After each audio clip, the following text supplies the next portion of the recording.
Joining ceramics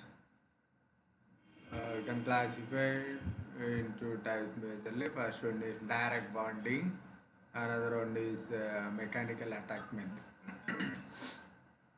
In direct bonding, we have two types. First one is a liquid phase, second one is solid phase, right? In solid phase, we have three types. First one is adhesives, second one is bracing, and the third one is glass sealing. Okay.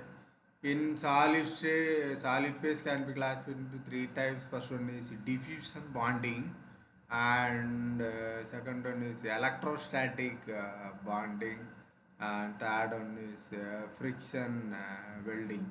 Okay. In mechanical attachment, we have three types. First one is string fit, and second one is bolting, and third one is screw thread.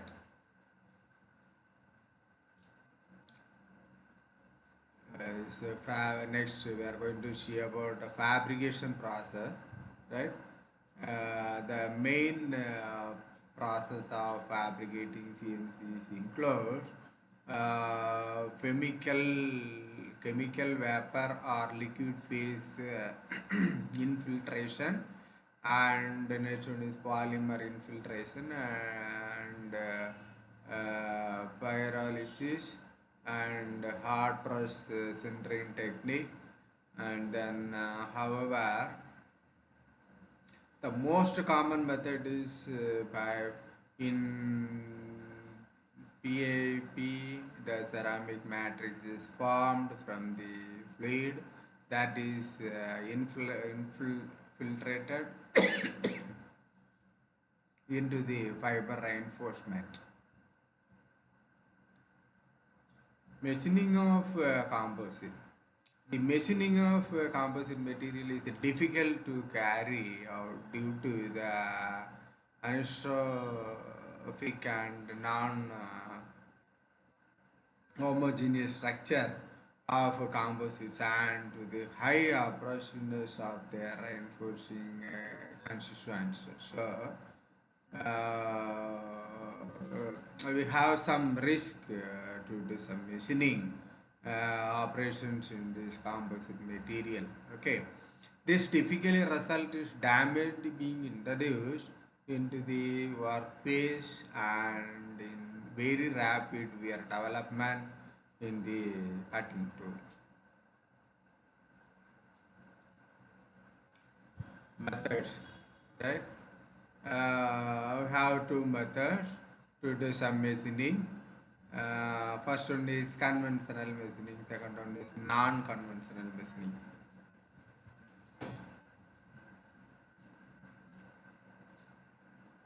At first, we are going to discuss conventional machining.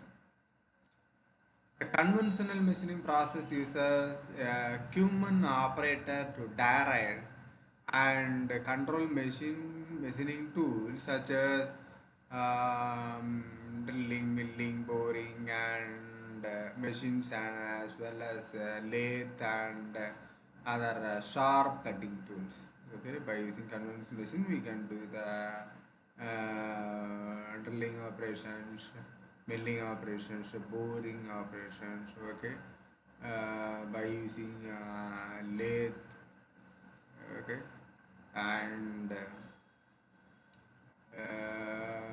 these are the various types of process: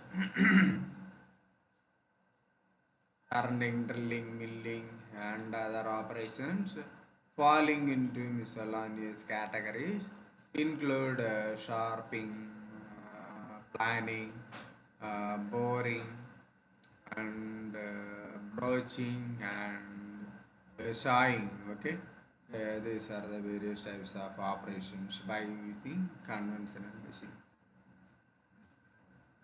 Advantages of conventional machine: if you are doing some operations by using conventional machine, definitely we will get some more and more reliability and requires less human labor, and we can produce high product by in high production, and identical product.